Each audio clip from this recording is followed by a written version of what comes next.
I've got to keep an eye on the, this is tricky. Got to keep an eye on the waiting room while I'm introducing. All right, everybody.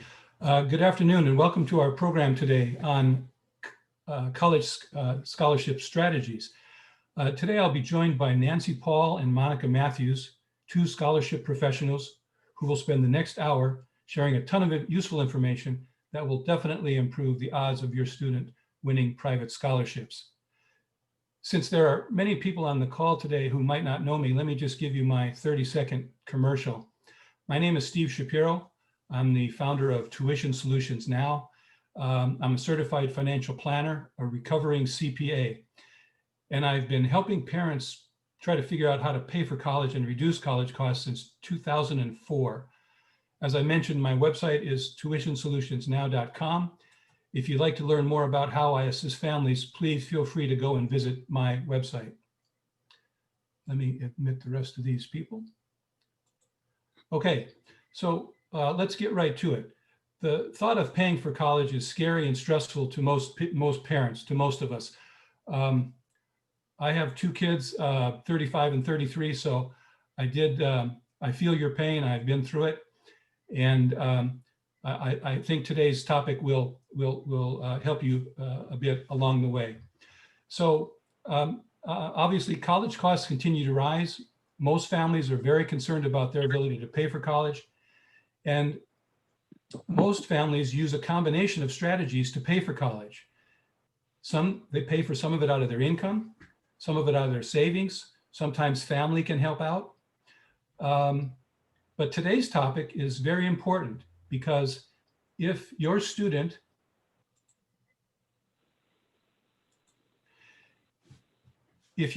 can win a few college scholarships, then both you and your child might be able to avoid excessive borrowing. So today's topic is potentially very important. On a national level, private scholarships pay for a relatively small percentage of college costs. However, students who approach the scholarship challenge methodically and with a plan, if they stick to the plan, they often fare much better and they're more successful. So today, Nancy Paul and Monica Matthews are with us. They're two scholarship professionals. They're each going to speak for 30 minutes today. If you have a question about scholarships, hang on a second. There we go. If you have a question about scholarships while they're talking, please put your question in the chat. At the end of the hour, at about 1 o'clock, we'll take all the questions in the chat, and then we'll open it up for questions if there's still more after that. So let's go ahead and get started. And everybody stay muted so that we can eliminate background noise, please. And so today we're going to start with Nancy Paul. Nancy is the creator of 3 Wishes College Strategies, and she's going to speak with us for about 30 minutes on busting scholarship myths. So Nancy, if you would, please share your screen and take it away. I shall. Okay, here we go. Here goes the tech part. And it looks like we've got a good selection of seniors, juniors, a few sophomores, freshmen in middle school, and even elementary school. That's awesome. Everybody, can you see my screen? You can see it, right? Yes, we can see it. You're ready to go, Nancy. Go right ahead. Thank you. So here's what we're going to talk about. 10 myths about merit scholarships that can help you, that can make you spend more than you need to. And we're going to talk about the opportunities and the challenges and how to use merit scholarships and your students' achievements so you have more choice about where your students go to college and how much you pay for. But first, I want to say thank you to Steve for hosting this. We're grateful. It's such an important topic. And you've always, since I've known you probably 7 years, been at the forefront of helping families avoid costly mistakes. So they have more choice in lots of different ways to pay for college. And so thank you for having all of us here and hitting this topic so timely, especially when the world is what it is and costs keep going up. And Monica, it's the first time we've teamed together, but I'm delighted to have met you through this process as well. And all of you on the line, Congratulations for taking a really important step in knowing what's possible, what to do, what not to do. Oh my goodness. Sorry about that. I thought I disconnected that. Well, sorry. Call from Oh my goodness, hold on. 06180-6797. I apologize. So I'll tell you right now, I'm great on scholarships, terrible on tech. So here we go. Wait, I'm trying to advance these screens now. So this is the name of my company. It's called Three Wishes College Strategies, named after my three daughters, who you'll hear about in a moment. But I really discovered that getting to college is one thing and paying for it's another. We need both pieces. And too often the focus is just on getting the in, and then people are scrambling later. But you're not going to do that. And even if your students are already in college, you can still whittle down the cost of college using merit scholarships. And I want to be really clear here that my specialty is merit aid, not need-based aid. So merit aid is all about what your student can do to win money for college based on who they are, what they've achieved, their own ethics, their own activities, not your finances. We'll get into that with a miss as well. So what are we going to cover about merit scholarships? First, the 7 biggest myths that can cause you to spend more. I have a book called The Little Book About Scholarships. And that's one of the things we tackle because as I talk to families since 2011, there's so many people, understandably, that are confused. And you may think certain things are true about merit aid. And my hope is at the end of this talk, you're going to realize maybe you didn't have it all right and that there's more opportunities for your student and you're going to know what to do now. We're going to talk about why you don't earn too much for merit scholarships and who wins them. I'm sure you hear about them. You hear people winning a lot of them, but what are they and how can your student, or if you're a student on the line, which really impresses me, then how can you go win them? So this information today in my part of the talk is for you if you earn too much for your student to qualify for financial aid.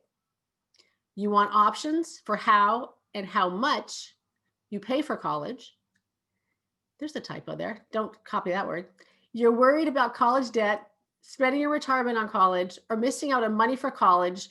You're trying to avoid debt and regret. You're not going to be thrilled later to find out you could have done something different, which is why you want to be here now. So congratulations. So who am I and maybe why should you might want to listen to me? So I have 3 daughters, as I said, who together won $600,000 in merit scholarships, money for college based on achievement. But it didn't come easy for us. I spent 100 hours figuring it out. We had the private counselor, the high school counselor, who were all very concerned about which schools Rebecca, my eldest, applied to. But when they handed me the college list and I said, so which of these schools is less expensive? They looked at me like deer in the headlights and had no idea. And then I asked what merit scholarships were and was told that it was really easy, which we're going to make it easier for you here, but it's not super easy if you're going to figure it out on your own, but we're going to help you jumpstart that. I'm the founder of Three Wishes College Strategies since 2011, named after my 3 girls. Best-selling author of The Little Book About Scholarships, a former UCLA alumni scholarship judge. So we're going to talk about what goes into a good essay, what doesn't, and what qualifies for more merit aid. I'm a merit scholarship consultant, a coach, a trainer. I train financial advisors around the country on how can they help their students, their clients, pay less for college with merit aid and using achievement to complement what financial advisors are already going to teach you and have you do. I'm a speaker, seminar leader, consultant, creator of the Pay Less for College Boot Camp, where it's a 4-hour event where together we find money for college, go through a 6-part system called the Wishes System. And so you know what to do to win more and to qualify for more. And also the creator of the College Treasure Test, which was, we took one of the Pay Less for College boot camps, one of the virtual ones, recorded it because people around the country said, well, if we can't come to Westlake Village in Southern California where I am, so we wanted to make it more accessible. I've been featured in magazines, newspapers, radio, speaking on all these topics related to the money. And then we're going to talk about here as well, the benefits beyond the money. But of course, the money is what most of us start out with. These are my 3 wishes. This is right around when we were looking at scholarships. Rebecca's on the left, Kayla's in the middle, Ari's on the right. So you can see really close in age, 3 years in 3 months start to finish, which meant 3 kids in college at the same time. My goal was to pay less for college, right? That was the whole plan here. But we got so much more that we didn't expect. So what is a merit scholarship? Merit scholarships are money for college based on achievement, not need. And they're the most effective way to save on college, avoid unnecessary college debt, and at the same time, empower young people for brighter futures. Because when your student wins money for college, they get more confidence, recognition for who they are, more financial responsibility, more opportunities, more life skills. And these elements, which I so heartily believe, this is the only way to get money for college that has these other benefits. There are other ways to get money for college, which we're going to talk about, and some might be beyond the scope of this, but this is the only way to do both at the same time, which I would say is super important, especially as we're trying to get our kids not only into college, not only paying for college, but really the reason they go in the first place is to launch fulfilling, productive, less stressful lives financially and otherwise. So studies show that students who pay for college do better in college and in life. I remember going to an orientation at UCSB, and the students were in one room of admitted students, and the parents were in another in a large conference room or auditorium. And a woman raised her hand and she said, "How can I prevent my student from becoming a statistic?" And the dean said, "What do you mean, a statistic?" And she said, "Well, I don't want her to have this great opportunity and drop out or mess it up and not take advantage of it and get so distracted with the fun stuff that this wasn't a good move financially and time-wise and opportunity-wise." And he said without a beat, he said, "Give her skin in the game." Students who have skin in the game in one way or another, helping pay for college for themselves, do better in college and in life. And I would definitely say that's true. So let's get to the myths. The first one is that people believe it's too early. So many people might believe that you need to either have your student knowing where they're going to college, or they need to be a senior to get merit scholarships. And that's not the case, because merit scholarships, get ready for this, they start in kindergarten. Google has one, the Doodle for Google Scholarship in kindergarten. Now, certainly there's more opportunities as a student gets closer to going to college, but they can start really young. And the thing is that if there's a scholarship that fits them perfectly, let's say they're in 5th grade, if you wait, that's not going to be available for you when you get to it later, when they're in 7th grade or 10th grade or 12th grade. That's gone. Scholarship deadlines passed. So you want to take advantage and look now, because the other part of it is not only can they win money now and you can get less stress and they can get the benefits of skin in the game and feeling great about themselves, but there's less competition the younger they are. And merit scholarships go all the way from elementary school to graduate school. The other biggie is that you earn too much. I would say, let's prove me wrong here, but every time I speak, I'll say this at the beginning and at the end, because this is so confusing for people, and I understand that, I was there too, people ask again, well, don't I earn too much? No, need-based aid is different. Merit aid has nothing to do with your finances. It's based on your student doing the right things to truthfully first deserve the money, whether it's from a private source or an institution, and then to get the money based on who they are, everything about them, not your finances. So anything except your finances is merit-based. The third idea is that merit scholarships take too much time and too much effort. And that's a myth as well, because there's many schools that will give your student merit scholarships without any extra effort. Their admissions application at many schools is also their scholarship application. Not all schools, some schools don't give merit aid, and some schools have other opportunities, such as the UCLA Alumni Scholar Award, that does take a separate application. But there's many, many schools where your student's admissions application is the application for scholarships. So this is about applying to the right school, so we'll give your student merit scholarships. And the other part of that is that even on the private side, think of it this way. If your student wins $500 in a merit scholarship, that's 75 hours of a minimum wage job, right? That's valuable. The fourth big myth is that your student has to be a scholar, the top of their class academically, or an all-star athlete. No. In fact, athletic scholarships account for only 2% of merit scholarships. So I wouldn't hang your hat on necessarily sports being the ticket. And if they're not an athlete, there's so many other ways to win merit scholarships. And Monica's going to touch on this as well, but they don't have to be the top of anything. They have to be who they are to the fullest and do the right things early enough and capitalize on that. And then of course, find opportunities that match that. And the other idea is that merit scholarships are only about money. And as I confessed, that's what we went into it for. And I feel nothing wrong about that. But there's so many other wins because we want our students to do well in college, take the most of it, and then in life.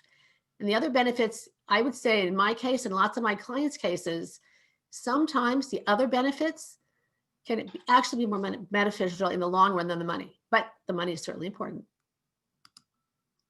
We talked about this a second ago, that sports is the best way to get money for college. And I've seen so many families go to so much effort and spend so much money that might be coming from other places with the idea that their student's going to win a big sports scholarship. And that's usually not the case. And then the idea is that students should focus first on getting into school and then wait for merit aid. And we talked about that. We don't want to do that. You want to apply to schools that are likely to give your student merit scholarships on the institutional side. And on the private side, you do not have to know where your student's going to college before they pursue merit scholarships and before they win merit scholarships.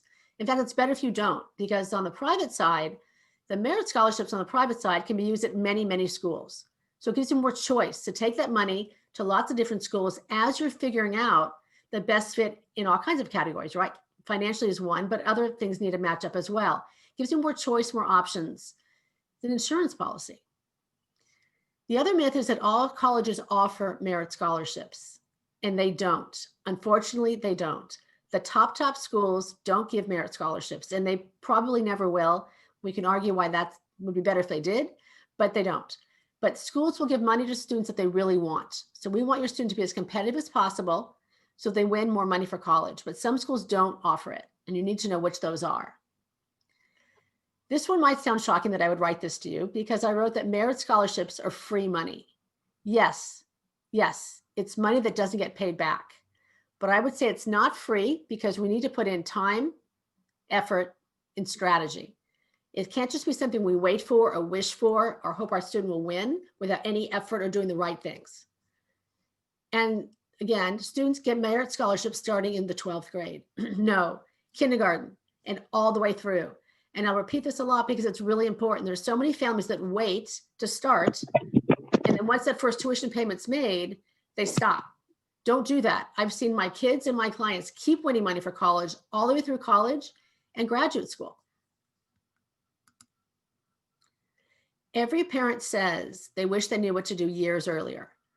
I've talked to families where the parents are much older and they wish for themselves they knew what to do earlier. And then for their kids, it might already be out of school. So actually, I get retained a lot by grandparents who have the rearview mirror look on what could have been different. And they see the benefits of their students winning money for college based on who they are. And when we talk about achievement, merit scholarships and what we're focusing on here, there's actually lots of other ways your student can use their efforts and their achievements to win money for college. For example, volunteering is a great way to avoid the cost of changing majors by getting hands-on experience in a field and thinking, yes, we like this, or not so much. So I've created a couple things for you here. One is a video series that's playing right now. It's called How to Pay Less for College, Even If You Earn Too Much for Financial Aid. It's in 40 minutes, 4 videos, 40 minutes, available right now until Sunday. And it'll talk to you about how to go from being overwhelmed, how to use merit scholarships, other ways to use achievement. It's going to go to more myths here that we don't have time to talk about, but really what to do and what the opportunities are for you. So I want you to have it. It's available to you at nancypaul.com/pay less for college. It's nancypaul.com/pay less for college. And also we have a report for you. It's called Navigating College Planning Through a Pandemic. But you'll get that as well if you go to nancypaul.com. But I urge you to get the video series. People who've listened to it, watched it, and over again have gotten a lot of benefit from it. And I want you to have it as well. And yes, in that, there's a way we can work together further. And I can help you find more money for college faster, because that's the goal here, right? We don't want to leave any stones unturned. And we want you sleeping better, knowing you're giving your student the best advantages, and they can have the brightest future. My website is nancypaul.com. My office number is 818-851-9500. And again, thank you for being here. Thank you for your students and your families to take control of the cost of college, because We're all better off when our students graduate knowing how to have skin in the game, financial responsibility, confidence, because as parents, we've got to control the cost of college. We cannot leave it up to college counselors or anybody else. The stats are alarming. You may have heard we're at $1.6 trillion in student debt.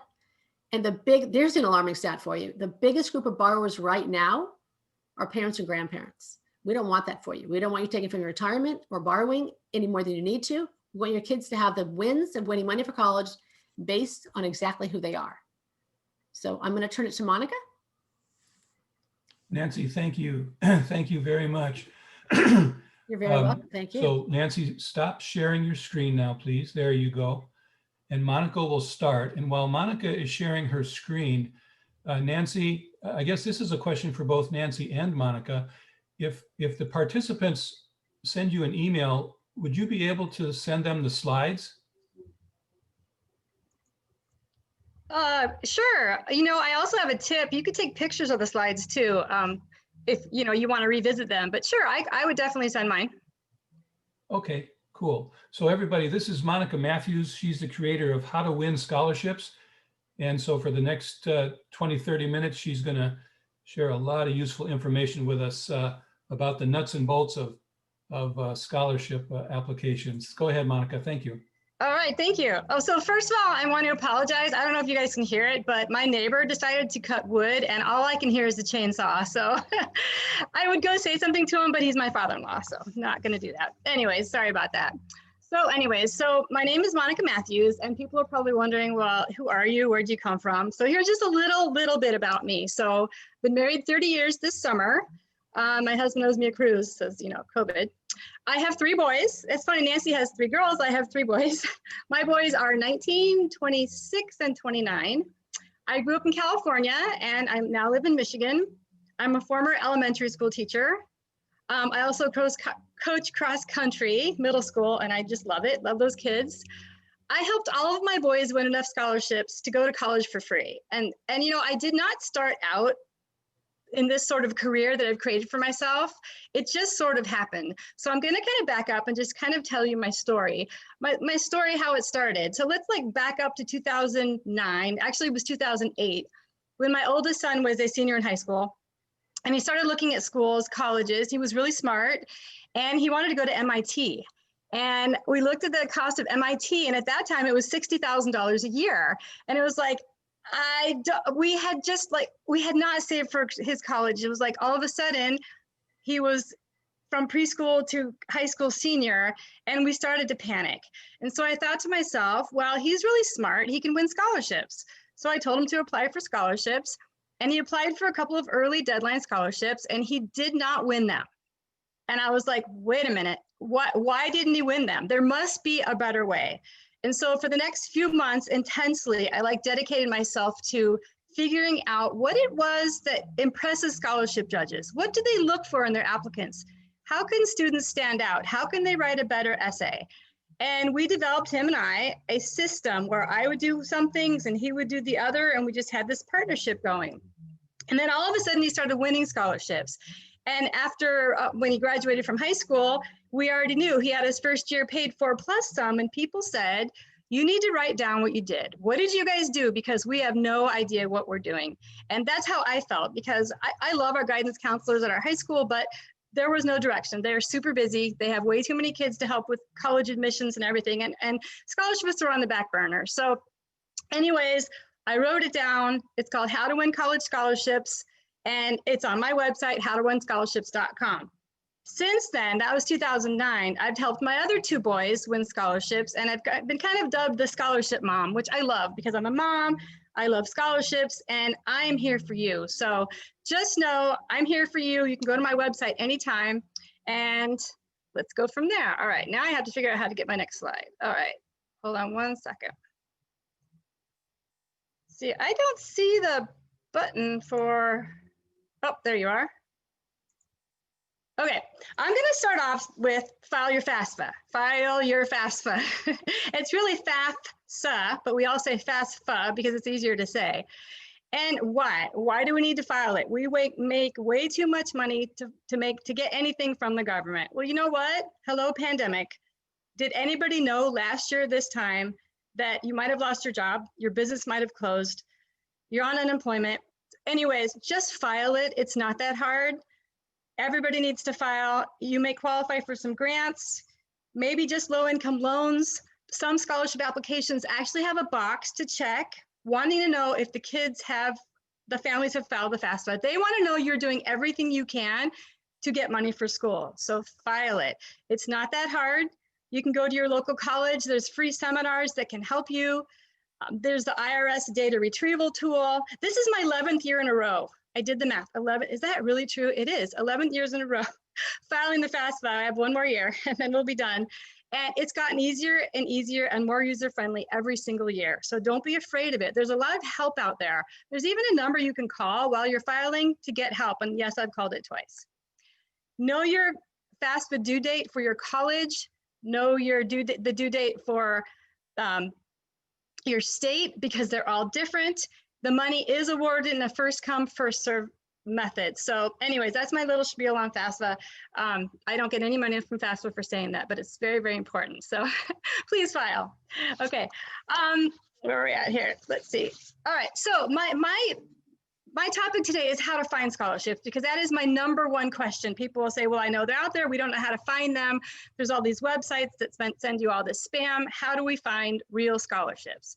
So we're going to start local, because, local scholarships have less competition. Why? Because it's the kids in your area that are applying. Instead of a national scholarship where there's thousands of applicants, there might be 100 applicants, or maybe 200, or maybe 20, depending on the scholarship.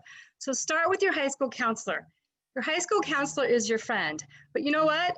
They won't know they're your friend unless you, the student, goes in and talks to them or emails them and says, I want to apply for scholarships. What do I need to do? Do you have a list for me? Look on their website. And you know what? You can go to other high school websites in your area and look at their scholarship lists. A lot of those scholarships that are listed on there are for any student in the area. Maybe that live in that county, maybe that live in that state, maybe that live in a tri-county area. I know for us, we live in a different county than our high school is in, because we're right on the line. So we were able to tap into scholarships from 2 different counties because of that. Now be careful. It doesn't mean you can apply for all the scholarships on another school's website, but read the guidelines carefully. And if you qualify, go ahead and apply. Community foundations, if you're not sure if your town has one, go ahead and type in the name of your town, community foundation, scholarships. And I bet you're going to find a list of scholarships for local students right there in your town, right there close to you. Newspapers, what do I mean? I know a lot of people don't read the newspaper anymore, like the physical copy, but go online and look at the names in the news section. And a lot of times this will start in the spring. And what they're doing is they're announcing local businesses who have awarded scholarships to local students. And you can write that down, and that could be on your list for next year. You're always constantly building your scholarship list. It's super important. Graduation day programs, and I know this year is going to be different. Last year was different. A lot of them posted them online instead of a physical, like a little pamphlet that they hand out at graduation. Why do you need that? Because there's a list of all the kids who have won scholarships and the name of the company that awarded the scholarship. There's a list for you to start out with. Now that's a really important tip for high school juniors right now, sophomores and freshmen, seniors right now. You should be already looking for and applying for those scholarships. But for kids who are younger, try to get that announcement or the program, however it is, if it's online or printed.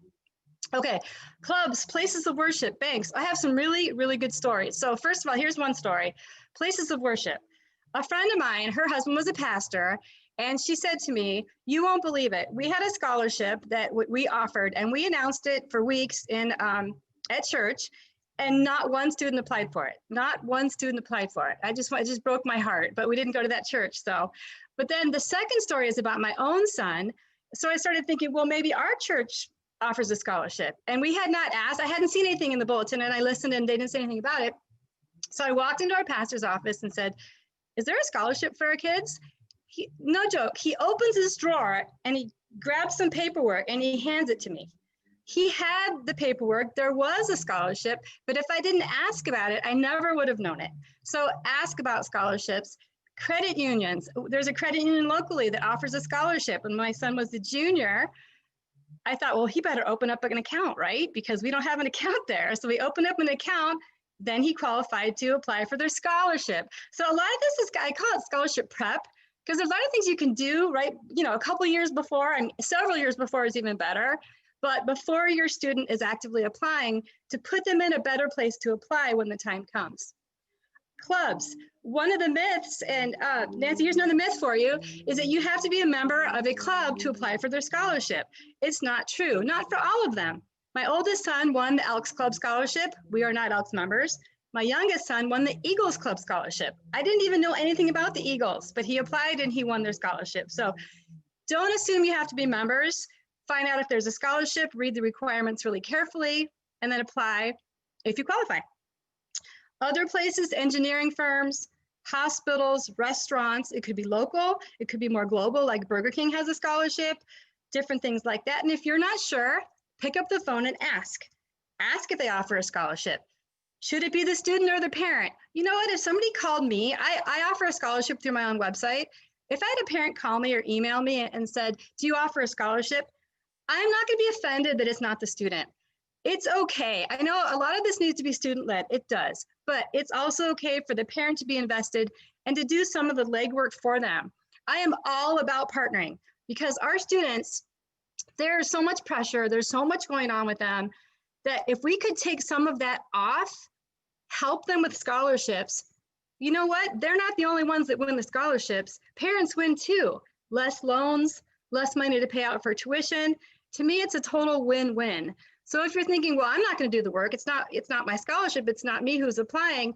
Well, you know what? Mom can find the scholarship. Dad can buy the scholarship book. Student can write the essay. Dad can proofread the essay. There's so many things that parents and students can do together to partner. And I'm really, really big on that. My scholarship guide is really about partnering with students, parents.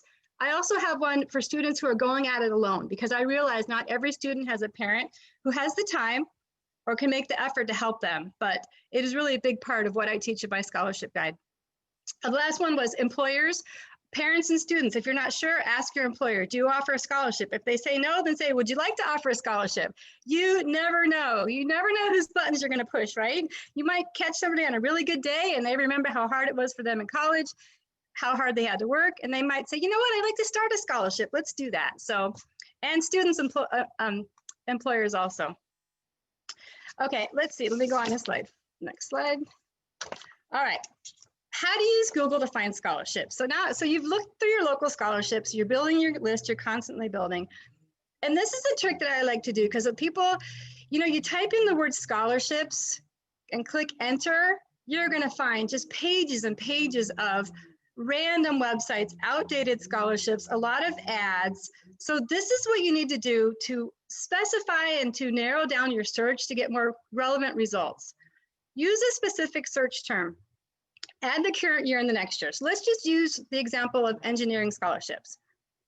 Type in engineering scholarships 2020, 2021. Why do I add the year? Well, that cuts down on some of the older scholarships that might not be offered anymore. You're just gonna get better results and more relevant results.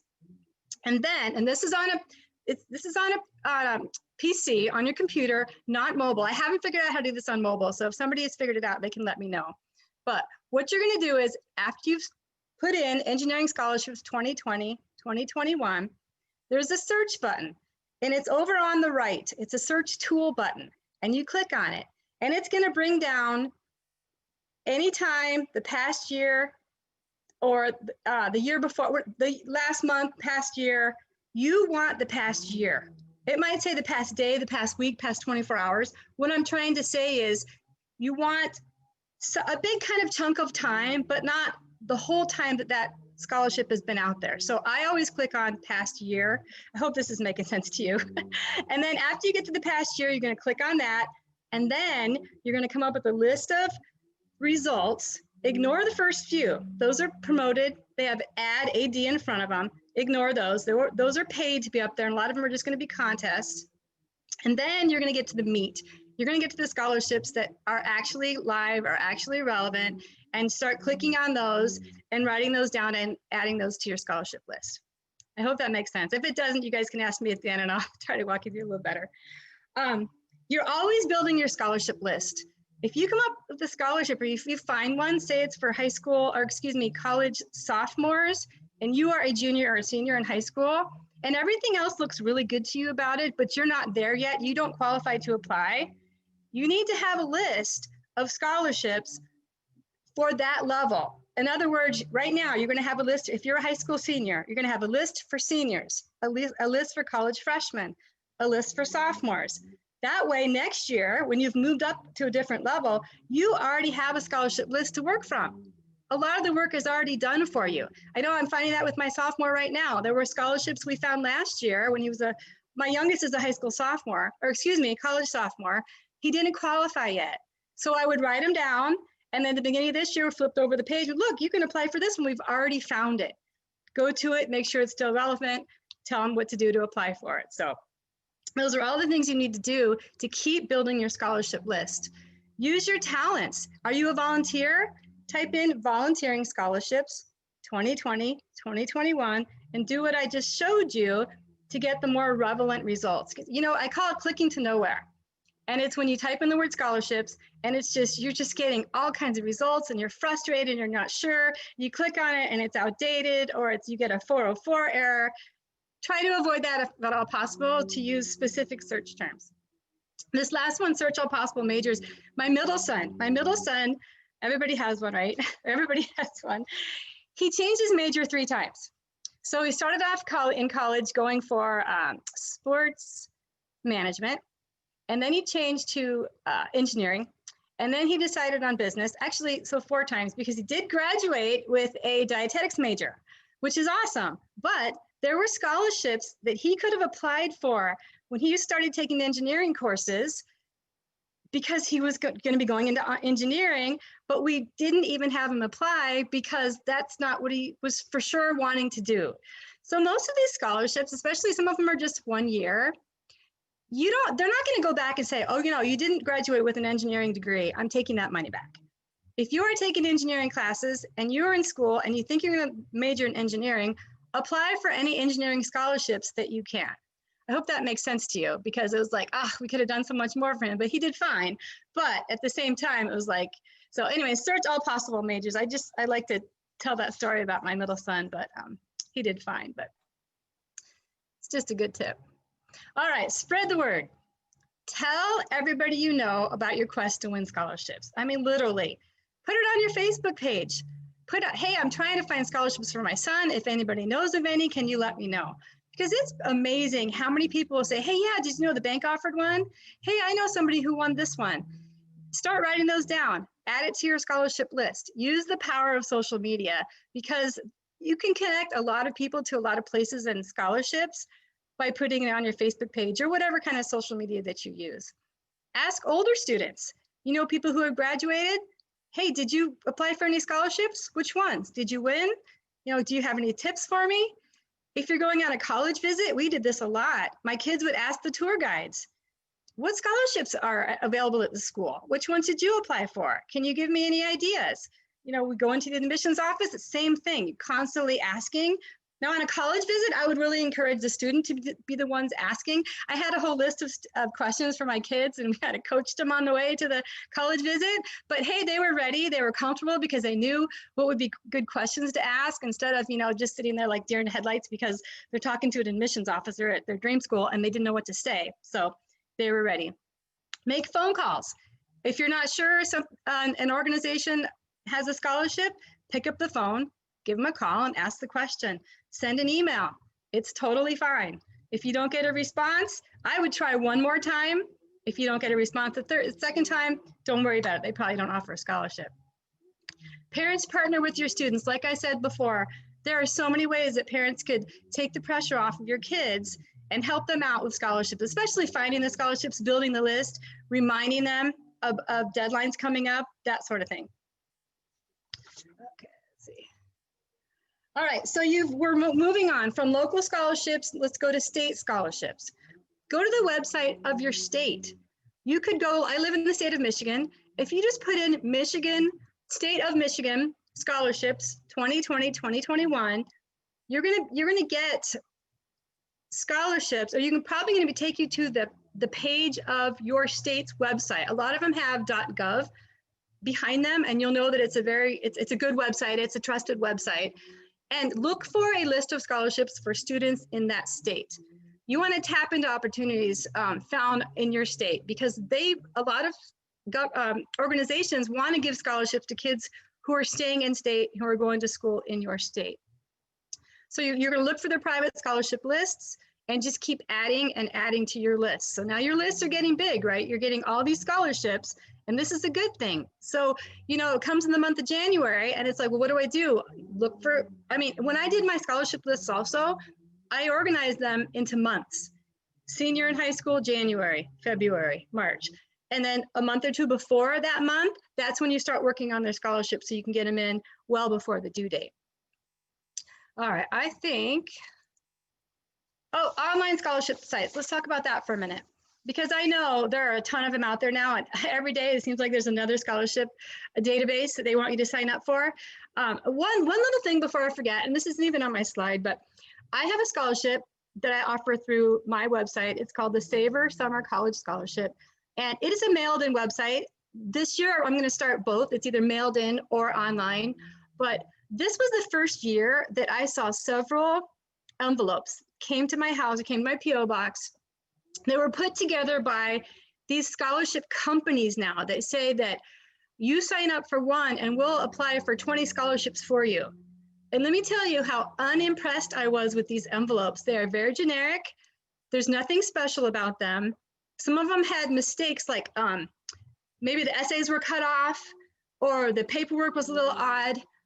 I do not recommend at all those companies that will say they apply for 20 scholarships for you. I would just do it myself. I just was not impressed as a scholarship provider. So that's just a little tip. Before you sign up for any scholarship site, use what I call a smart email. And that's just basically your first name, your last name at gmail.com or whatever. If your name is taken, put your middle initial, put a number behind it, but put your first and last name. It's professional. It's another way to be remembered. I mean, I've seen some pretty funky emails out there, you know, Bud Light, whatever at gmail.com. That's not the impression you want to make. And I know it's just an email address, but these things are important. So think about that when coming up with your smart email, I call it. Okay, so now you have your smart email. You're going to sign up for some scholarship sites. Don't go crazy and sign up for 5, 10 sites. I know it seems like more is better, but it's not, because the more sites you sign up for, the more email you're going to get and the more overwhelmed you're going to get when you're trying to figure out, should I apply for this one? Is it real? Is it spam? Is it a contest? So pick 2 or 3, maybe probably even 2. Fill out your profile 100%. And with that, I mean, make sure that if you are a high school freshman, you put I'm a high school freshman, and next year when you're a sophomore, you go back in there and change it and say you're a sophomore. If you're not sure about your major, put every major that you think you might do in college, engineering, business, put everything, because that will give you more matches of scholarships that you may be able to apply for. Okay, so sign up for 2 or 3, not all of them. Don't get overwhelmed. And I just listed a few here. FastWeb is a very popular one. And I hear it online, people, oh, it's a scam, it's a scam. We found some scholarships on FastWeb that we had never heard of before. FastWeb doesn't award your scholarships. FastWeb tells you about scholarships. The student has to go into the scholarship website from there and apply on their own. Now, you are going to get a lot of emails. Scratch that. You're going to get a ton of emails from FastWeb. I did a Twitter chat a few years ago with the head or one of the people from FastWeb. And she said there is a smart wizard that they have on their website that you could, when you're signing up for them, you go through it and it will really reduce the amount of emails that you get. You can choose how much email you get from FastWeb. So if you are going to sign up for them, use their smart wizard. Get used to the delete button. Ignore the promoted or the sponsored or those sorts of scholarships, because they probably are contests. Now, let me back up a second. Scholarshippoints.com. My middle son actually won a scholarship from scholarshippoints.com. Did he fill out a bunch of surveys to get points? Nope. He got the free, you get 5 points a day free, you get 100 points a week that they put out there as a bonus code. That's all he did. He had 3 days to respond. They sent him $1,000, they sent it right to his school. Yes, they are legit, but students, don't spend all your time applying for the scholarships that are more like contests. Spend 5 minutes, put your name in the hat, expect some emails, a lot of emails, and get used to the delete button. So that's one thing about FastWeb. JLVcollegecounseling.com. She doesn't send out, it's not a matching database, but she'll send out emails every Saturday. A list comes out every month. There's a list for, November, December, January. Love that website. There's not a lot of ads, commercials, or spam you get from her site. TUN.com is the University Network, is another one that I like. Another one where it's not matching database. They won't send you emails. You can go in there and you search for your terms. You put in your search terms, engineering scholarships, and you get a really nice list of scholarships. HowToWinScholarships.com, that is my website. I have a scholarship blog. I'm constantly posting tips and updated scholarships, so feel free to go there too. And I do believe this is, oh, that was my last one. Okay, I guess I'm done. Anyway, so I'm Monica Matthews, and I'm here for you. I'm really excited. There's a lot of, let me stop my screen sharing here. There are a lot of people from my website, or excuse me, my Facebook page, my Facebook group that said they were coming. So I'm super excited to see if I can see any of them here. And if you ever have any questions, feel free to contact me through Facebook, through email, whatever. I'm here for you. So Steve, back to you. Monica, thank you so much. You're welcome. That was great. Thank you. There are a number of questions in the chat, so let me hit some of them, and we'll have you and Nancy respond to them. So Monica, can you tell us a little bit more about what you were describing as a search tool button? Yeah, and it's funny because I actually, after I made those slides, I have my own notes here and I wrote it out better and forgot to change my slides. So let me go back because I think this will be better. If you are on, let me just go back to it really quick. If you're on your PC, your computer at home, right, your home computer, and you punch in Google and you put in, say, engineering scholarships 2020-21 and hit enter. At the top, there's going to be a whole list of things to choose from: news, images, videos, those kinds of things. On the right, it'll say tools. Click on tools. It brings you a drop-down menu. And the drop-down menu is anytime. You don't want that one. That's every website out there, every hit you're going to get. Last, it'll say past 24 hours, past week, past month, past year, whatever. I always click on past year. Click on that. And then you're going to get a bunch more results. You're going to ignore the ones with AD in front. Those are promoted. Those are mostly contests. Just ignore those. A lot of those come from schools because they're trying to get people to apply for their school. Then look down and see, and those are more relevant websites, more current, with real awards. Does that help you? If somebody is very confused, go to my website. My phone number is on there. You can call me anytime and I'll walk you through it, because it's just very frustrating. There are so many websites out there now, right, Nancy, that list scholarships, and it's overwhelming. So that's just a little trick that I use to get better results without clicking to nowhere. Yeah, that's a great idea. I wasn't familiar with that either, so thank you for clarifying that. One of the other questions from Brandon was, is it clear yet whether a lot of colleges will be offering less merit aid as a result of the pandemic? Or is it too early to tell? I'll take a stab at that, and then maybe Monica, you as well. So really, every school is different. There's some schools that will offer less, some schools will offer more because they're trying to help more families. On the private side, there are some scholarships that are going to go away because the fundraising efforts they would normally do to support those scholarships aren't going to be available. It's going to, I would suggest before you apply for any that you make sure it's still viable for this coming year, whichever year you're looking at. You've got to do research. And I know that might sound overwhelming, but the payoff can be huge, but it's going to go all ways. Just as we saw when the pandemic hit, some colleges lowered prices, some kept them the same. Some are even increasing prices coming into this coming year. It's all different. It takes some research to get the more accurate result for your school and your student. Do you agree, Monica, or do you want to add? Yeah, no, I agree. I would say keep checking with the website of the colleges and keep checking that scholarship page for their merit scholarships, those automatic scholarships that students get for a certain SAT or ACT number. And then there's another question. Well, what if we couldn't take the SAT? What if we could never get in because it kept being canceled? A lot of them are just going to straight GPA. How is that going to work? Keep checking those pages. And I think some of this is going to catch up. I think this next year you might be okay. I think in next year or two, it's going to trail behind, and some of that money might not be as available as it was. But just keep, you can pick up the phone and call the financial aid office at that college and ask. I mean, if this is so important to so many families, to where if they couldn't get that merit aid that's automatic, they couldn't afford to attend that college. So I think it's going to take a little while to catch up, but just keep trying to get the most current results. Good. That makes perfect sense. Let's see. One of the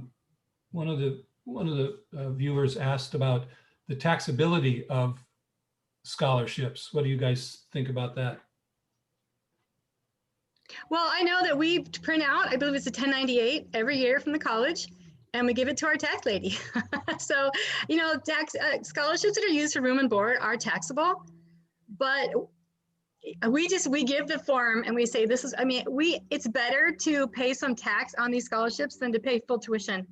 So we've never had it really impact my family in a big way. And we haven't had to take out any parent loans because of scholarships. So Nancy, what do you say? They say typically that scholarships are not taxable, but as Monica alluded, depending what that scholarship is actually being used for. So again, it's about checking the websites, checking the financial aid offices. In my experience, as much as on the admission side, they really like when the student makes those efforts, but when it comes to money, everyone involved in this understands that it's a big task even for adults. So when you have questions or your student has questions on the money side especially, don't be shy, ask the questions, and you can do it for your child. They won't be penalized if you're the parent making those calls, because especially moving forward, as there's so much influx. As I said, though, some schools will lower price, they will have more scholarships, but it's a question of just staying on top and watching things change, and keeping your options open is the biggest. For me, if I had one thing to say to you, it would be keep your options open. Do the right things now to have more choice later. Apply to a range of schools and a range of price tags, and keep those choices out there for your student, because they're going to change. The arena of college is going to change. We want more choice. And just one thing, if you're having trouble getting through to your college or the college your student might go to, try emailing, because sometimes you're going to get a faster response with emailing besides calling. So, you could be on hold, depending on the school and how big it is, you might have better luck emailing. So, and on that line, I'll give you another tip on that score of, I've got a client that it wasn't on the money side, it was on the housing side. And I took it upon myself to ask questions about housing for this term, the fall. And I've done this before, and I called, and I didn't really like the answers I was getting. I didn't think that person was that knowledgeable. So I waited, and I called back, and I got somebody different. The same thing on, on admissions and other things, on scholarships as well, creating a positive connection. If you're not really thrilled with the answers you're getting, it's not that you're necessarily going to get different answers, but you can connect with someone more than another person. Someone might be more helpful than someone else or more knowledgeable. So I just keep doing it, not in a pesky sense, but just in a, wise, resourceful sense. Mm-hmm. Good tip. Nancy, what's your website again? NancyPaul.com. NancyPaul.com. Right. Okay. Like the boy's name. And the videos are at NancyPaul.com/pay less for college. Or you can email me and I'll get you on there as well. But the series has been really helpful in the past, and it's only up till Sunday. So I want to put a little, fire into your feet. So some other questions here related to the money part. Are scholarship funds counted as student income the following year on FAFSA? The answer is typically no. And also, to support what Monica said a moment ago, in terms of scholarships being taxable, reportable and taxable, generally speaking, the answer is no. as long as the scholarship money is used to pay for tuition and fees, they're not taxable. And when the college sends the 1098 or whatever the tax document is, showing the amount that the student won in a scholarship, they don't indicate on the tax document whether it paid for tuition or fees or room and board. That's up to you, the recipient, to decide how to apply that money. So apply it to, just make sure that you tell your tax preparer that it was for tuition and fees. And it's very, very rare that you'd have to pay taxes on a scholarship. It can happen if the scholarships are overwhelming, but it's pretty rare. Let's see. Any tips for scholarships for younger age students below the high school grades? I think you touched on it. I think the Google search option and actually some of the search engines also cover younger kids, right? Yeah, actually, you know, for kids 13 and under, they're not really supposed to publish. How is it, Nancy? They don't publish them on the scholarship matching websites, but they are out there. You need to find them and try to look for scholarships for students under 13 or scholarships for middle school students, you know, scholarships for 5th grade students. Do be very specific in your searches. One of the great sites I like for the younger students is Unigo, unigo.com. They have like ice cream flavors and things like that. And I saw somewhere in the chat, and I was trying to get back to it, and I couldn't quite find it, a question about scholarship sites. And for example, Scholly is a popular one. It was announced on Shark Tank. It's a fun one. But that's one of the sites that doesn't acknowledge that scholarships exist for younger students as well. So you want to make sure that as you're doing this, that you're looking for scholarships that fit where you are and where you're headed. So the other question about databases. Databases are great, and Monica talked about that. They're a great place to start. There is not one and done solution here though, which is great, which means there's lots of opportunity for you. But the large databases typically don't have the local scholarships. So we want to go after both. And on the younger side too, you can put into the Google search scholarships for 4th graders, scholarships for elementary school, and things like that. There's, I think it's called Scholastic. You can email me and I'll tell you what it is. There's a young one and it's for writing or for poetry or for art. And the other tip I'll give you is, because one question people ask me a lot is, well, how do I get my student to do these applications once we find them, right? Finding them is one thing, but then you got to do them. And one thing I do a lot is I find what will a student do the most of. So for example, I had a client that was really into poetry and he loved writing poetry. So then I looked for and coached them to look for poetry scholarships. If your student's into video, there's lots of scholarships that require video submission or art or photography. Go where your student will do it. I mean, yes, we want to have conversations about the importance of cost. This is a great opportunity to talk about money. And we didn't get to touch that on here, but to incentivize them to do it. But let's also find things that are in their skill set, right, their interest level, so they want to do more of them. Right. And also, you know, you're going to find there are like 3 basic questions that a lot of scholarship organizations, that the essay prompts, you know, why should we choose you? What are your goals and dreams? They're pretty basic. You know, how have you helped your community? Those 3 right there. If you can write a really good essay, a really eye-opening, memorable essay, you can use it for multiple scholarship applications. Just be careful of the word count, be careful of the scholarship name that you switch it. And that takes a lot of pressure off of kids. I know there's one scholarship, it was a volunteering one, essay for my youngest son that we used over and over. And it's funny because I didn't really know, I mean, I thought it was really good, of course, but I'm his mom. Of course it's really good.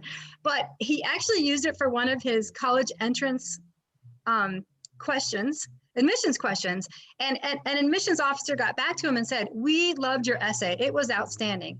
So I started thinking, he can use this for scholarships. And we did over and over. So just to take a little pressure off your kids, you know, here are 10 scholarships, but look, maybe you only have to write 2 essays and we can submit the same essay for multiple scholarship applications. And that does really help. So you're not writing over and over, you're just making minor adjustments. Yeah, absolutely. I think that's one of the reasons why a lot of people tend to avoid the private scholarship effort. They just see it as being so time consuming and just overwhelming, so much time, and they think not so much benefit financially. But what I'm hearing you say is if you do it wisely, you can really increase your odds. Oh my gosh. And you guys, my youngest, like I said, he's a sophomore in college and we're done. He does not have to apply for any more scholarships. It's completely amazing because 5 of his scholarships are renewable. So his job right now is to keep his grades up and to keep working on school. You can do it. The money is out there. If your parent is willing to help, and if you're a parent and you're willing to put in the time and the effort, it is so worth it. I mean, I thought I was going to have to go back to work. I'm a teacher. I had younger kids at home when my oldest was thinking about college. But I thought, no, there's got to be a better way. And there is. It's just Nancy and I just find the way that works for you. Read our material, decide what speaks to you, and go for it. You can do it. You can definitely do it. I want to add one thing, probably more than one thing, because I have so much to say about this. But in the distinction between merit scholarships and need-based scholarships. So depending where you think you fall, you want to know which kind, especially on the private side, which ones you're pursuing. So there's need-based scholarships, there's merit scholarships, and there's another kind that I call hybrid, where it might be a combination of need and merit. And you just want to make sure what you're applying for. I had someone call me that was referred by their financial advisor, and she was all up in arms. She had twins and they won some big scholarships. They were going to different schools. And she said, I won't say the name of the school, but XYZ school stole my son's scholarship. And I went, wait, what do you mean stole? And I got into it deeper and I said, well, was it a need-based or a merit-based scholarship? And she said, well, it was need-based. And I said, okay. Well, and I didn't know this person. She was referred to me. I said, okay, need-based, great. I said, so do you qualify for need? She said, no. And I said, well, did you submit that you did? She said, yeah. I said, well, if you are not honest, first of all, I don't recommend doing anything dishonest in this arena, especially in front of your kids or in general. Let's keep this honest so that the people who deserve it get it. And let's model financial responsibility, even in the college process. We won't go to that conversation because it's a big one, right? But you need to know what you're pursuing, right? Now, maybe if you're confused, that's one thing, right? And you may not know if you're going to get need-based aid, and definitely fill out the FAFSA because of lots of reasons. You may qualify for need and not know it. The other reason is that if your finances change, which we've seen in this world happens to an awful lot of people, if you're already set up and in the system, your student will get help sooner. So you definitely want to fill that out every year for each student. And if you're not sure, it'll be sorted out for you, but keep your options open.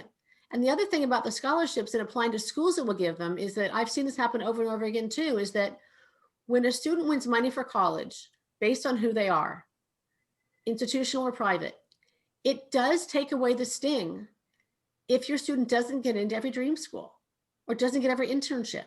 Yes, it gives you more choices on where they go in the end, but it's a great insurance policy, not only your finances only, but also on their confidence.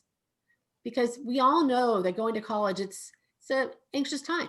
So we want to do everything we can so your student knows that they're ready for it, they have the most confidence going into it, and we give them all the wins financially and otherwise. Yeah, one more quick thing about financial need scholarships, read the fine print, because I've seen them where the financial need is considered, you make $100,000 a year or less. And you might assume that we make way too much money for scholarships. Well, what too much money is to you and what too much money is to somebody else might be completely different. So if you're not sure, read the fine print. If you make under that amount or you think you can apply, you qualify to apply, go ahead and apply. Don't let it hold you back. But like Nancy said, be honest about it.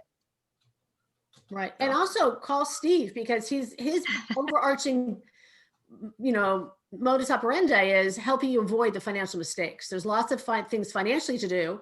We're talking about scholarships, but this is not, as we said, one and done. So there's things you can do with your finances in general. Mm-hmm. That's great. Thank you. A couple comments about something that Monica said. One of the suggestions, Monica, that you had was when starting locally to look at community foundations. Mm-hmm. And for those of you in the Santa Cruz area where I'm located, I wanted to let you know that that is really good advice because the Community Foundation of Santa Cruz County has about a dozen scholarships on their website, and they're there every year. and they're available for local kids. So that's a very good, one of the very good local scholarship opportunities. Something else that you said, Monica, where you were talking about really tailoring your search to the qualities that match your child. You know, what's their passion? What's their talent? What are their hobbies? But it goes beyond that too, right? I mean, there are scholarships really for almost any criteria you might think of, religion, heritage, ethnicity. Almost anything you can think of as a criteria, there might be a scholarship for it. Right. And So put that challenges. in your search term. Oh, Right. go ahead, put it in your search term. Look for it. I mean, put the year on there though. I mean, it might be something that was offered 10 years ago and it's not available anymore. So save yourself some time. Go ahead, Nancy. I was going to say, I'm sorry. Also challenges, right?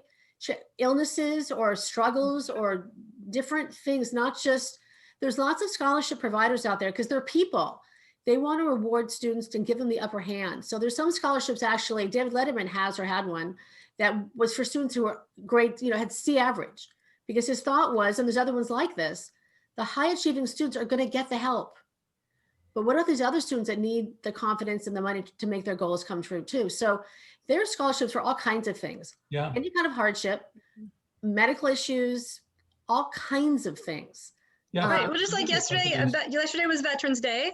And so I, published a blog post about scholarships for not only veterans, but for their families, because the families are affected too. And there are lots of organizations out there that want to help out military families. So Right. yeah, there's just so many things to look for with scholarships. It's awesome. Well, and with the staying with the theme of the veterans for just a minute, a good friend of mine, when his daughter went off to college probably 10 years ago, she applied for a scholarship based upon being a descendant, a grandchild of a World War II veteran. And she got $5,000 a year for 4 years based on that criteria. So it's another example of how much money is out there, but the challenge is finding it. Yes, I have a tool. It's called the Inventory of Achievements, and I have anyone who works with me fill it out. And it's a lot of different questions asked, sometimes the same question different ways, to pull out all the different places for merit scholarships. And I should have added this to a myth as well, because I don't think I've ever worked with a family that really saw all the different areas that their student had money and opportunities for. And as I said, it's not necessarily just the grade and the achievement. It's who are you? And it's easy to overlook and think everyone is this way, and that's not a special thing about me, but that's not the case.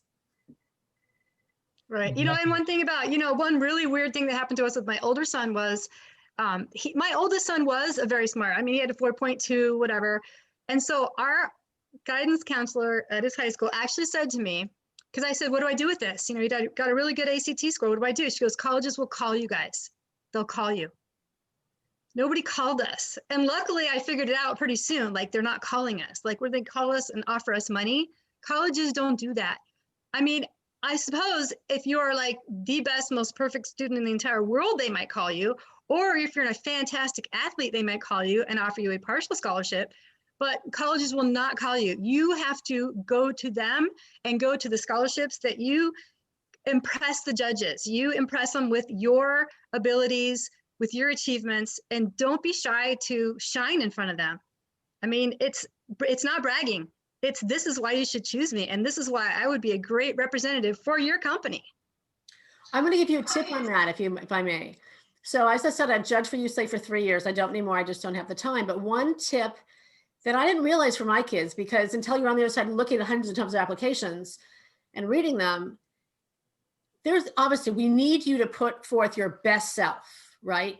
All the great things about you, but there is still something humble about how you do it, right? So there was one essay I was reading. It was actually a college advisor's child. And they were somewhere overseas and there was a fire, and his whole essay was about how horrible that fire would have been for him. It was all about if that fire struck their car, I think they were in a car at the time, driving through a village, what would have happened to him? And all of us at the table went, after our scores were turned in, we went, okay, so was there one you just kind of like give him a 0? We all went, yeah, because it wasn't just about him. And they got me thinking about this further and further over the years. Yes, you need to be very proud of what you've done and talk about yourself. We're talking about you. This is about you and your money and your goals. But if you can try to minimize the use of the words I, me, and my, of course you're going to have to use them. It's about you. But you're going to, not overuse them. Try to find other ways to say the same thing, right? So I had a client and she was a singer and they went abroad and they were singing for some nonprofit organization. And she kept talking about my orchestra, my orchestra, my orchestra, my backups. It wasn't her backups. She was part of it.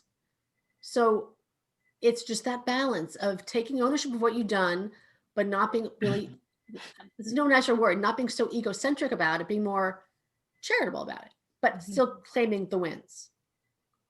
That's good. That's a good tip. Thank you. So if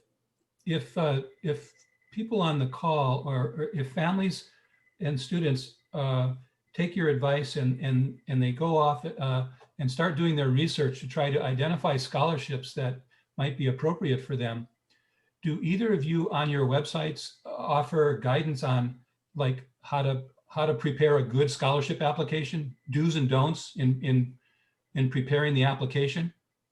Yeah, absolutely. I mean, that is such a huge part of it. I mean, like I always say, it's not if you apply, it's how you apply that matters to scholarships. You know, it's just like I mentioned with those scholarship sites out there that will do the work for you and they mail it in for you. Not impressive, because there are so many things you can do to put together a good application, not just mailed in, but also online. There's things you can do on that application, little links you can put in, you know, fill out every single box, this and that makes you more impressive. So yeah, and I'm sure Nancy does the same thing. That's so important. So, and with that, it was something Monica said earlier, and I didn't want to stop your great presentation, but it's totally fine to repurpose an essay. It's not plagiarism, it's your essay. Ideally, especially one that wins, if one's winning somewhere, right? We want to go for that again. It's totally fair. It's a wise move, but be very careful as a reader for scholarships that when you do that, it doesn't look like you did that. Not because it's dishonest. Because if I'm going to offer you $20,000 or $1,000 or $500 or whatever it is, I want to know that you put in the effort for it, that you care enough about my scholarship, right? We're all about ourselves, right? My scholarship. So obviously word count, as Monica talked about, and make sure that when you're writing the essay, you might have to tweak some of the words so it looks like you answered my exact question. I want to think you cared enough about my scholarship and the money I'm going to give you that you put in the effort. So make it look like you didn't repurpose, but it's totally fine to do it. Right, right. Good tip. And make sure you don't mention in the scholarship essay, and I would love to win your ABC scholarship when you're applying for the XYZ scholarship. Very important. And it's so easy to do that because when you repurpose it, if you don't read it very, very carefully, it's so easy to do that. Mm-hmm. Yeah. One of the listeners asks, what's the difference between a bursary and a scholarship? I have no idea. What's that word? Bursary, isn't that Canadian? Is that the Canadian term for scholarship, I do believe? Bursary, B-U-R-S-A-R-Y, bursary? Yeah, that would be my guess, but I hadn't heard of that term. I don't know either. I think we've exhausted the questions in the chat. It's about 1:15, so we can wrap it up. Or if any of you listening have a question, one at a time, you can unmute yourself and ask it. Go ahead now. Don't be shy. We want to help. Hi, Nancy. Hi, Monica. Hello. Hello. My name's Jean, and I'm the one who's curious about scholarships for students who have already graduated from college, going back for another degree. So that's what I'm interested in asking about. I mean, I can tell you that my middle daughter won $180,000 in law school scholarships. Woo! Good Right? job. So, for some reason, I don't know where that slide went. I'm not, as you know, I used to know I'm not good on tech, and I don't know where that slide went. But yes, so There's scholarships for all kinds of things, all the way through graduate school. Some schools Okay. themselves give it. In that case, it's based on her scores and such. But there's lots of entities out there that want to help our kids. All right, so it's worth doing the search all over again. Yes, because we want you to have less debt, less regret. Yeah. Yeah, I would And start with the then, schools. Start with the schools themselves. That's the first Yeah. place to start. And Monica, to see the slides of your presentation again, You can email me. It's info, INFO, at how-to with the number 2, winscholarships.com. thank you. Sure. Thanks for the great meeting, Steve and Monica and Nancy. Thank you very much. Thanks, Jean. Very Thanks welcome. for You're tuning in. Carrie asks, generally, do state universities have better scholarships available than private colleges? And here's a follow-up part of that question, which is very important, very important. And can you describe your system for how to be organized with the scholarship search? Yeah. You want to go first? Or you want me to? No, go ahead. So they're two different questions. So I'll do them separately. So, well, as we said, some private colleges in particular don't give any merit scholarships. Need-based is different, which is not my specialty. Mine's merit. So some don't give it. It all depends. I mean, my daughter won $20,000 from UCLA. So it all depends on the school. So you just want to check with the websites and the financial aid offices and see what the opportunities are. But it's all about, really, let's be honest here. It's all about how badly a school wants your student. And on the private side, how much your student fits the mission of that organization, whatever that mission is, whether it's not drinking and driving, whatever it is. It doesn't have to be, they don't have to be great at everything or stellar in everything, but whatever's important to that organization, that's what we're trying to match up, right? And when it comes to applying for them, you might get into this. I've had it happen teaching my clients how to find more money. There's so many they find. And the question becomes, which ones? The ones that your student is best matched for. And actually, the more requirements to that scholarship, the better. The ones that say 250 words or less, why do you want to go to college? Sure, do that one, but everybody can do that one. If you're going to choose one that's got more limitations to it, less competition. And I've seen situations as well, as Monica was talking about, where I was on the board of an organization here in Westlake, and there was one entity giving scholarships to one high school student from every high school in the neighborhood. And there's one school that never promoted it and no one applied, right? The money can be smaller on the local side, but there's less competition and it adds up. Not that you asked me that question there. And as far as system to get organized, yeah, I mean, I have worksheets and such for it. One thing I'd say it's really important is if you find a scholarship, whether you're waiting, your student's waiting to do it because they're just busy right now, or maybe it's far into the future, my biggest tip is grab that URL. To try to retrace your steps later when you were so strategic and did such great research and find it later, I don't like to do that. It's too scary. It can mean so much wasted time. And even writing it down, you might miss something. Just grab it, screenshot it, cut and paste, just grab that URL. And everyone, I think, has their own system. I have mine, but you're going to adapt to it. But the other tip that was great was Monica's, was the email. Because, okay, story here. When I was starting this out for my daughter, and again, this wasn't my career either. I'm an entertainment PR person, helping, celebrities get good publicity for community service and such. And this became what I did because people wanted more help. But at the time, Rebecca had an email address that was like, I won't say the exact one, but it was close to like Beach Baby. Like, no, we cannot have that going out, right? The other, as far as organizing, I would say create an email address that you are going to check. Big pointer, you got to check it. But send all your scholarship stuff there. When you register for one of these big databases, send it there so you can turn it off, you can turn it on, you can find it again, but it doesn't get flooded in with your banking and your other really important things. They're also important, or whatever else you're doing. Keep it separate, but you've got to check it. If you're not going to check it, because I've seen students not know they got into Johns Hopkins for that reason. They didn't check. Or you win money and you don't check, and you can't do that. But definitely a separate email address is a great way to lessen all the, not say clutter, but the overwhelm. Right. And check your spam email box, because you never know when something go in there by mistake and it's not spam at all. Yeah. Yeah. So, well, as far as big universities, what I found is a lot of, and two of my sons are at attending a very big university. They have lots of private scholarships through the university with a separate application. Mhm. So even if your admissions application doesn't automatically apply you for some scholarships, look on the website because they're going to have other scholarships that you can apply for as a student, an admitted student of that school. And later on, when you are a current student, it's a funny story. My college sophomore just won a really big, it's $2,500 a year for 4 years. And he's a sophomore, so it'll go to a 5th year if he needs it. And the way he found it was he got an email about it, his school email. And I kept asking him, check your email because you might, whatever. And that's how he found it.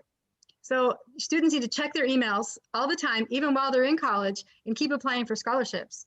So organization, it's so funny. And I'm so bummed because it's supposed to be done today, but it's not. I wasn't going to mention it, but you asked the question. I have a scholarship spreadsheet coming out, very, very detailed, because I found when I was writing down the details about my kids applying for scholarships, I went beyond just the website and the due date. I also wanted to know what's the essay question? What is it geared toward? Is it leadership? Is it volunteering? That sort of thing. When is the due date? But also when should they apply by? And anyways, I have a big spreadsheet coming out. And so a lot of people like to make up their own spreadsheets, but you have to be careful with electronic things because they could be lost. So I'm also a big fan of just a notebook where you write down your notes. So it's whatever method you're most comfortable with, stick with it, and you can adjust it as it goes. But the main thing is to have a system of keeping track. Right. Yes. So one more tip on the organizing thing is I often recommend is getting whatever works for your system, your family, but some kind of a calendar. Because let's say the scholarship is due December 1st. I like to suggest, okay, so let's get that thing in no later than, let's just say the 28th, because if websites get jammed, and they will, and it's late, it's late. Mm-hmm. And also another tip is that when you look at the deadline, sometimes they'll say a time, and just presume it's Eastern. Okay, you don't want, if it says midnight, just presume it's Eastern. Therefore, you won't miss it. But if you back up and look at, okay, so we're going to submit, it's due here. We're going to submit it 3 days before that. We're going to proofread it, whatever your timing is like in your family. We're going to proofread it this many days before that. If it requires research, we're going to do it here. Like, back it up so that you don't miss the deadline. You don't have too many to do at the same time. And, there's life, right? Our students are busy, tests and just life. So we want you to have the most opportunity for the most money. So it takes planning so you aren't all jammed at once. Yeah, because Right. I used to always tell my kids, 2 weeks before the deadline was the deadline. Like, I would change the deadline. This is the deadline, 2 weeks. Because websites get overrun, things crash, things change, you get busy, kids forget. So, yeah. Yeah, and we all know that without a system like that, what happens is many times our kids put it off till the last minute, and now they're scrambling, trying to submit the application in a panic, and that doesn't lead to their best work. Right. Right. Another question came in, and then we'll probably wrap it up pretty soon. It's 25 after the hour. Do you think that volunteer time or actual job experience is more important? Oh, I'd like to say both. I'm a huge, huge, huge fan of volunteering. Now, obviously, if you knew the income, I'm not saying that's not important, right? So we'll just say if it was an equal footing, right? I'm a huge fan of volunteering for getting to more schools, getting more content for your essays. The best essay writer still needs content. For figuring out who you are, for narrowing down the need to change majors. Like, I'm a big fan of volunteering. But the one thing I'll tell you is, we don't want you doing all these volunteering, all these great things in 11th grade, right? The idea is to do it young enough so you can get some real leadership in it. Your student can say they've done it for this many years and experiences and stories to talk about.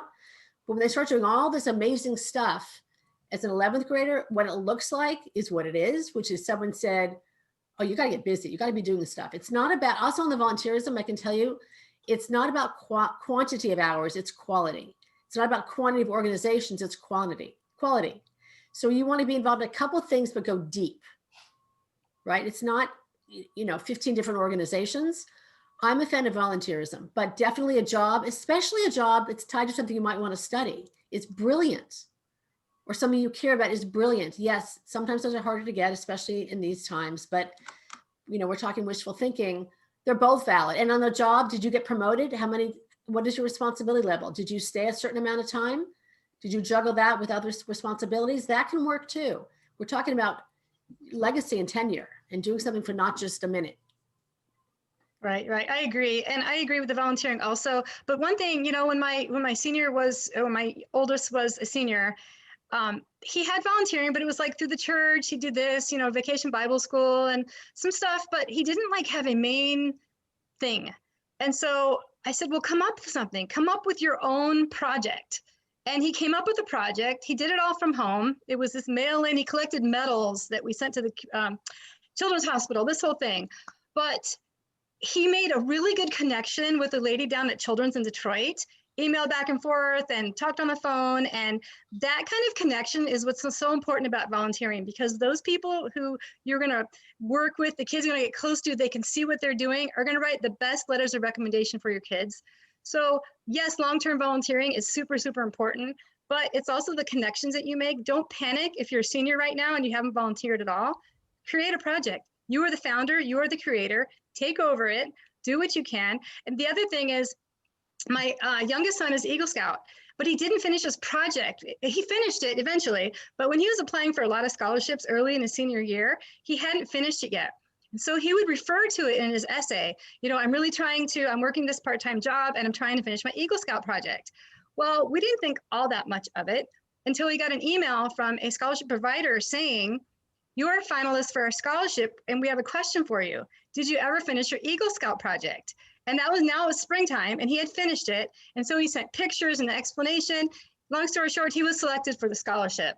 So, you're a Boy Scout or you're a Girl Scout from way back when. You can say I've been doing this for 10 years. Long-term volunteering is important, and that's a volunteering because there's service projects to go with it. So, but I'm also a fan of kids having jobs too. So, part-time jobs. All good. Yeah. Good. That's a great story about that Eagle Scout story with your son. That's a good example of a success story for sure. By the way, are deadlines pretty much spread out throughout the year for scholarships, or do they tend to bunch up at certain times of the year? I like to say there's no scholarship season. They are throughout the year, but there are a ton due in the spring. A lot of your local scholarships, that the list you get from the high schools, are going to be due in the spring.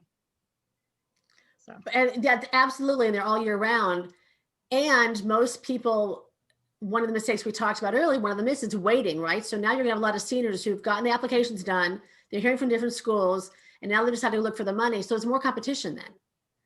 We wanna, not that you don't deserve all the scholarships, but to have less competition as you're trying to go get it, do it when less people are doing it, and keep doing it.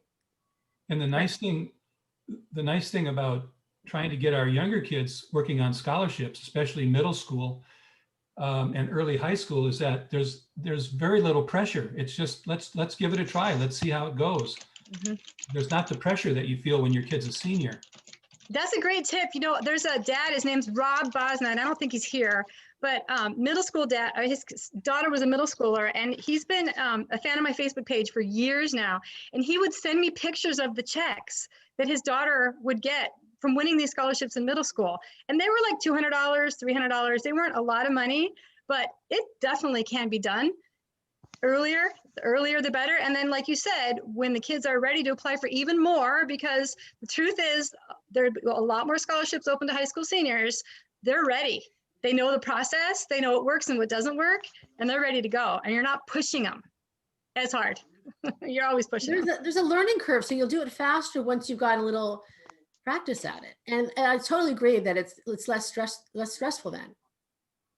When the students apply and win scholarships at a younger age, do the scholarship providers normally just hang on to it until college time, or how does that work?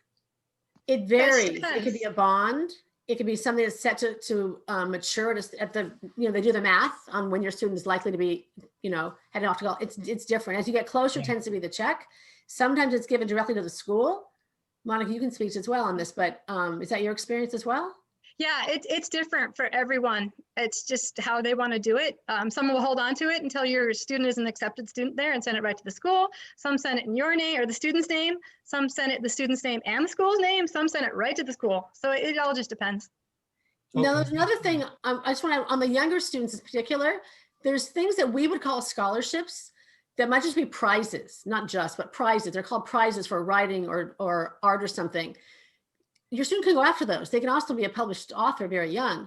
That's another win on an essay, right? For, I mean, an application for a job, for an internship, for college, for everything.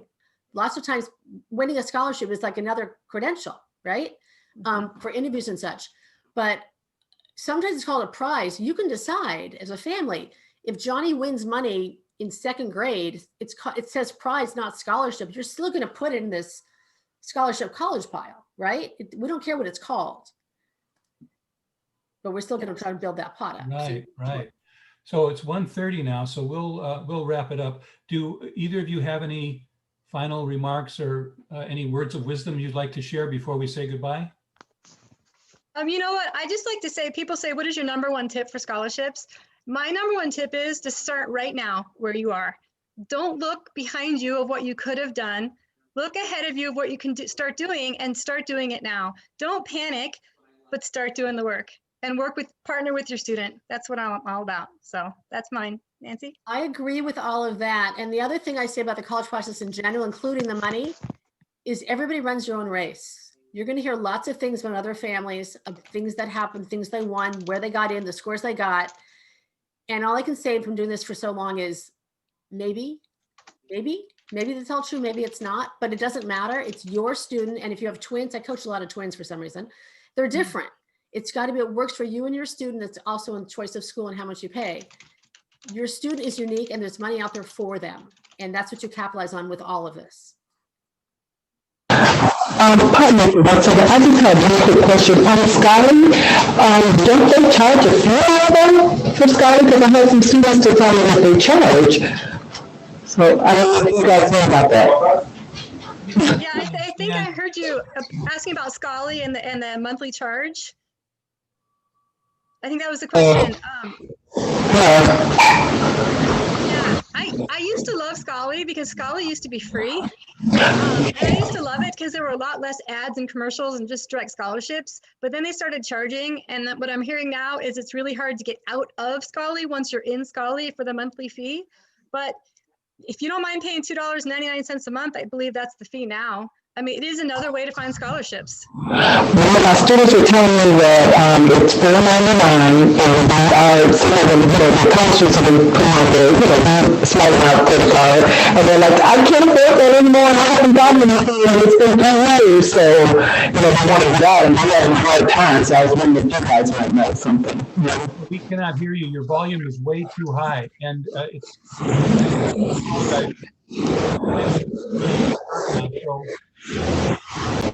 Veda, send your individual questions to Monica and Nancy separately. I'm sure they'll be glad to respond. So listen, I want to thank everybody for making the time to tune in today, and thank you very much to Monica and Nancy for that wonderful amount of information and tips on scholarships. If any of you listening, we will be recording this as well, so you can share it with your friends. And if any of you have specific questions on the finances for me or on scholarships from Monica or Nancy, we're all happy to respond. Just send us emails and we're happy to help. So again, thank you everybody, and we wish you all the best, and stay safe. All right, thank you, Steve. Yeah, goodbye. Bye everybody. Bye-bye.